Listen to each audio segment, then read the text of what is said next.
Em nome do Pai, do Filho e do Espírito Santo. Amém. A Divina Maria tem sido ignorada até hoje, escrevia São Luís Grignon de Montfort. E esta é uma das razões pelas quais Jesus Cristo não é conhecido como deve ser. Se, pois, como é certo, há de chegar para o mundo o reino de Jesus Cristo, não será senão uma consequência necessária do conhecimento da Santíssima Virgem Maria e do seu reinado. Jesus Cristo dizia no Evangelho: quem me vê a mim, vê a meu Pai. E ninguém vem ao Pai, senão por mim. Maria Santíssima, por sua vez, parece dizer-nos também: quem me conhece a mim, conhece a meu Filho, e ninguém vê a Jesus, senão por mim. Per Maria ad Jesum. Tem, portanto, que ser um dos nossos primeiros empenhos conhecer bem e tornar conhecida a nossa Mãe do Céu. O grande teólogo Soares e fervoroso devoto de Maria afirmava: fora do conhecimento de Deus e de Cristo não há ciência mais necessária nem mais digna de um teólogo. De um cristão podemos nós acrescentar do que esta. O quê? Discute-se a natureza, a graça, os merecimentos, a glória e o ministério dos anjos. E não havemos dedicar ainda maior empenho a considerar os privilégios de graça e de glória da Rainha dos Anjos e estudar a sua missão junto dos homens? Ignorar Maria é ignorar quase por completo os principais dogmas da nossa religião, porque Maria Santíssima tem parte relevantíssima na doutrina, no culto, na liturgia e em toda a religião católica. Amar Maria impõe-se a toda criatura racional, mas conhecê-la garante para sempre esse amor e leva-nos a penetrar nos divinos segredos da encarnação. O dogma do homem-Deus encerra todas as verdades cujo conhecimento e cuja prática nos conduzem à vida eterna. O dogma da Mãe de Deus traz-nos nova e intensa luz sobre essas verdades e mostra-nos melhor a grandeza do dom que Deus nos fez, dando-se-nos. Depois importa fornecer bases sólidas à nossa devoção para com Nossa Senhora. Só merece o epíteto de firme e verdadeira a que lança raízes no dogma. Qualquer outra é pelo menos insuficiente e imperfeita. Não basta cantar os louvores de Maria, sem perceber o que se canta, apenas por um sentimento vago. Nas coisas de religião, mais que em nenhum outro campo, o sentimento deve ter por base a fé, e a fé cresce e se desenvolve à medida que cresce e se intensifica o estudo das verdades reveladas. Se pretendemos que a nossa devoção à Nossa Senhora seja sólida e as práticas de piedade para com ela santas, puras e cheias de reverência e de verdadeiro amor, conheçamos primeiro bem quem é Maria Santíssima. A estas razões acresce uma razão de brio e de zelo. Se sempre muito mais agora todo católico que se preza deve saber da razão da sua fé, seja diante de quem for, a cada passo, em jornais, livros variados, comícios, reuniões, conversas, se topa com blasfemadores da dignidade, prerrogativas e santidade de Maria Santíssima. Sabemos como a mesma Senhora pediu aos pastorinhos de Fátima reparação por essas blasfémias. Mal vai ao católico se a esses erros blasfemos contra a virgindade, pureza e culto de Maria não sabe opor resposta contundente que tapa a boca ao adversário. Bem, paramos por aqui um bocadinho, mas eu vou fazer uma reflexão. É preciso realmente conhecer-se, Maria. Quando Nossa Senhora pediu aos 3 pastorinhos para rezarem o terço todos os dias, não existe melhor catecismo para quem ainda não consegue ler do que rezar o terço. E para aqueles que já sabem ler, rezar o terço é uma confirmação do catecismo. Porque na oração do terço nós vamos recitando Ave Marias e Pai Nossos. E em cada mistério, em cada conjunto de 10 Ave Marias e um Pai Nosso, nós vamos meditando a vida de Cristo, de Nossa Senhora. E ao mesmo tempo vamos meditando os dogmas que firmam a nossa fé católica. Por isso, quem reza o terço todos os dias vai rezando e afirmando os dogmas católicos e não se esquece desses dogmas. Por isso que há tanto combate contra a oração do terço. Há muito combate, até inventam terços com outras palavras, com outros dizeres, para que as pessoas saiam do aquele terço tradicional que Nossa Senhora apresentou a São Domingos. Este terço que nós rezamos, com os mistérios gozosos, dolorosos e gloriosos, foi apresentado por Nossa Senhora a São Domingos.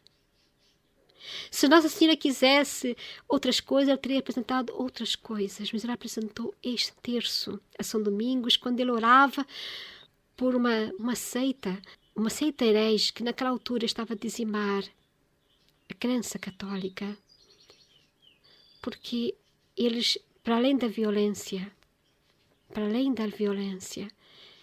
eles que à força queriam fazer contra os católicos, também, ao mesmo tempo, queriam impregnar com as suas ideias, a princípio com boas vontades, por vezes o que é ensinado às vezes por esses movimentos que aparecem por aí, é que é sempre por um bom motivo. Há pouco tempo houve uma conversa também num canal do YouTube em que um rapaz estava ali a falar de política e entretanto começou a fazer blasfémias contra Nossa Senhora. A dizer que porque que ando ali atrás de estátuas e que Deus proibiu estátuas. Bem, essa pessoa parece que não leu a Bíblia. Porque há realmente uma parte em que Deus proibiu estátuas, mas Ele não proibiu estátuas, proibiu ídolos. Tanto é que Deus não proibiu imagens, que Ele mandou depois construir e fazer querubins para ornamentar a Arca da Aliança. E essa arca, que muitas vezes era levada em procissão antes das guerras, o povo levava essa arca aos ombros, como nós agora levamos os andores de Nossa Senhora, os andores dos santos. O povo, naquela altura, o povo hebreu levava a Arca da Aliança também, assim, em espécie de romaria. É só ler a história que está na Bíblia. E as pessoas muitas vezes que dizem isso, está escrito isto na Bíblia, mas também está escrito na Bíblia a lei de tabelião, por exemplo. A lei de tabelião é dar conforme se recebe, isso também é para se fazer. Também está escrito que tem que se, e nos livros também está escrito fazer a circuncisão, fazer uma espécie. Existe, aliás, um livro na Bíblia que é só dedicado a essas coisas todas que os entendidos, os doutores foram fazendo e criando. Mas Jesus, quando veio à Terra, ele algum dia se preocupou com imagens. Eu gostaria que alguém me dissesse uma parte sequer, um trecho do Evangelho, um trecho que Jesus tinha dito alguma coisa contra imagens. Eu olhei que ele andava no meio dos romanos, porque naquela altura os romanos tinham muitos deuses.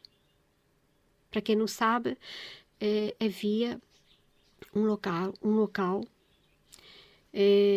em que os romanos, todos os povos que eles conquistavam, eles traziam os deuses para um local onde eles ali colocavam os deuses todos para serem adorados.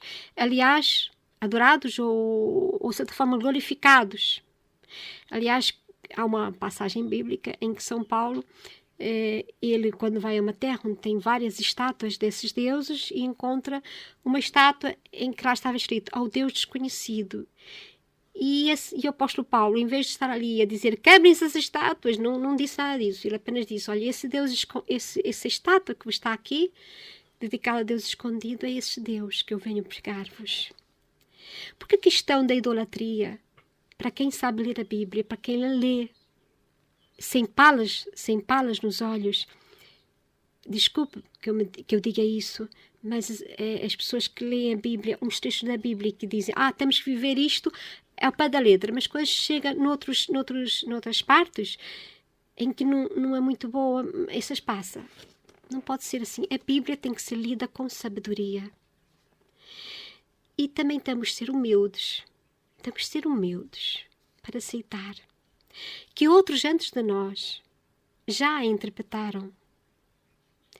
E que a Igreja Católica, por mais que digam o que possam dizer dela, foi ela que conservou a Bíblia que a maioria dos protestantes tem agora. Aliás, os protestantes até tiraram alguns livros porque alguns livros não interessavam. Então, quer dizer, quando nós, como seres humanos, começamos a colocar em causa a vontade de Deus, e foi vontade de Deus que Jesus viesse por Maria, quem somos nós para nos arrogarmos em orgulhosos adoradores de Deus quando não queremos nos curvar perante a vontade de Deus? Porque Jesus estava no meio dos romanos, vivia ali no meio, de certeza. E eu até, apesar do povo naquela altura, os fariseus andarem ali muito preocupados em não fazer a figura de Deus, não sei o quê, e os romanos, eles por norma tinham muitos deuses. E há um episódio em que vem um soldado romano ter com Jesus a pedir a cura do seu servo. E Jesus, quando o vê chegar, de certeza que Jesus saberia que ele na casa dele devia ter muitas imagens, porque os romanos nessa altura tinham muitas imagens de deuses, mas ele não se preocupa com isso. Aliás, foi a esse soldado que Jesus disse que não encontrava tão forte fé como aquele soldado, que era o centurião romano. E esse centurião disse: eu peço-te que cures o meu servo. Peço-te que cures o meu servo. E Jesus: eu vou à tua casa. Mas ele disse: não sou digno que entres em minha casa. Basta que digas uma palavra, que o meu servo vai ficar curado. E Jesus, olhando para ele, olhando para a multidão que o seguia, disse que é grande a tua fé. Nunca encontrei tão grande fé. E era entre uma pessoa, supostamente, nos nossos dias, por esses donos da verdade que andam atrás de quebrar imagens, talvez esse homem era um dos primeiros. E, no entanto, Jesus olhou para ele e viu o coração. Viu o coração dele. E viu a fé dele. E as pessoas têm que perceber que ninguém pode julgar o coração e o pensamento dos outros. Quando Nossa Senhora apareceu em Fátima, as pessoas começaram a entregar dinheiro e lá como donativos. E os pastorinhos nunca quiseram esse dinheiro e então Lúcia perguntou a Nossa Senhora o que queria que fizessem com esse dinheiro. E a Nossa Senhora disse: fazei com esse dinheiro uma capela e com o restante façam 2 andores. E um leve os meninos e o outro andor leva as meninas. Tu, a Jacinta e outras 2 meninas, e o outro andor, os meninos, o Francisco, mais 3 meninos. Quer dizer que Nossa Senhora pediu que fizesse andores. Para tudo aquilo que nós vemos hoje em Fátima, na verdade foi vontade de Nossa Senhora. E isso não é nenhuma demonstração de idolatria. Para quem conhece a palavra, o que é idolatria, verdadeira idolatria, que Deus se preocupa e que Jesus se preocupava, era aquela idolatria que ele ficou super zangado. Foi a única parte que vemos na Bíblia em que Jesus pega o chicote e tira aqueles vendilhões do templo que estavam ali a fazer câmbios. E se as pessoas souberem o que estava ali a acontecer, é que os do templo achavam-se tão puros que não queriam dinheiro que vinha de fora. Então eles tinham que ter aqueles câmbios para mudar o dinheiro em dinheiro do templo. Quer dizer, só se importavam com a parte exterior. Mas Jesus se revoltou contra isso. Porque tem pessoas que se preocupam com a parte exterior e são as primeiras a jogar a pedra. Mas não são capazes. Não são capazes, no fundo do seu coração, de se perguntar: mas quem sou eu? para julgar se o outro é idólatra. Porque a verdadeira idolatria que Deus se preocupava naquele tempo de Moisés eram os ídolos que vinham do Egito.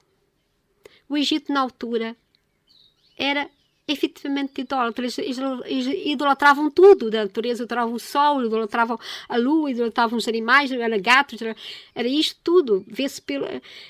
E aquilo é que é a verdadeira idolatria. E mais do que isso, o próprio faraó se achava Deus. O próprio faraó se achava Deus. Porque depois isso aconteceu um bocado em Roma. E o próprio... o que mandava em Roma achava-se também que ele também queria ser adorado como Deus. E é por isso que muitos cristãos, na altura só católicos, é que foram parar, que foram mortos na arena, porque eles não queriam se prostrar diante do lado do imperador romano, porque ele se achava Deus. Isso aqui é idolatria. Idolatria é nós seguirmos a vontade de um homem, ou seguirmos as modas humanas, como hoje se vê, que as pessoas estão aí feitas histéricas atrás de ídolos humanos, ídolos da música, ídolos do futebol, esses ídolos todos que fazem, que nos tiram da nossa realidade, daquilo que é a vontade de Deus. Enquanto que acabamos por não sentir que a verdadeira idolatria é aquela que tira Deus do seu lugar e coloca outro Deus, que é o ser humano. Era isso que os egípcios faziam. E hoje em dia nós temos essa coisa. Nós tiramos Deus do centro e colocamos outros ídolos. Ídolos na música, ídolos no futebol, ídolos políticos, ídolos isto, aquilo. Não é que nós não tenhamos que ter uma estátua do Senhor Navegador. Isto é história. Isso também não tem nada a ver com a idolatria. Convém que as pessoas também conheçam a sua história e hajam realmente esculturas. Eu mesma, como pintora, eu acho que a imagem muitas vezes conta melhor a história do que muitas vezes livros e livros e livros cheios de letras que muita gente não está muito interessada em ler muito, e às vezes um painel de azulejos conta melhor uma história do que um livro. Agora, nós temos que nos preocupar é quando os ídolos tiram Deus do caminho. E isso é o que está acontecendo na nossa sociedade hoje em dia. As pessoas têm tempo para tudo, têm tempo para ir aos shows de músicas, a futebol, a ver televisão, têm tempo para tudo. Mas depois, é preciso usar o texto, tem que se fazer aqui muito rapidamente. Isso é que é idolatria. A verdadeira idolatria é quando se tira o que é de Deus e dá-se a outra coisa. E claro que essas seitas todas que aparecem aí, muito preocupadas, são as imagens, isto acaba por ser uma manobra de diversão, uma manobra de fazer as pessoas retirarem daquilo que realmente está a acontecer e ao mesmo tempo atacar Maria, porque o demónio sabe que se as pessoas não conhecerem Maria Santíssima, também não vão conhecer Jesus Cristo. Eu, pelo menos, conheço algumas pessoas da minha família que enveredaram por estas seitas em que são contra a Nossa Senhora e temos que ser só de Jesus e tudo mais. Hoje em dia são praticamente ateus. Porque quando as pessoas deixam a devoção à Nossa Senhora, mais cedo ou mais tarde vão descarregar. Vão começar a ficar frívolos diante do próprio Jesus. Daqui a nada já não estão a acreditar em que Jesus é Deus, é só Deus o Criador, e daqui a nada já não é o Deus Criador, é uma entidade, não sei o quê, que está em todos os seres humanos. É isso que o demónio quer. Que as pessoas percam o vínculo de Jesus com Maria, depois percam o vínculo, esta ligação de Jesus a Deus, e depois percam mesmo a ligação de Deus conosco. Porque vai-se quebrando cada vez mais esses laços E as pessoas, quando veem, já querem ser tão perfeitas na cabeça dessas pessoas, não querem ser tão perfeitas que acabam por fazer exatamente o que o demónio quer.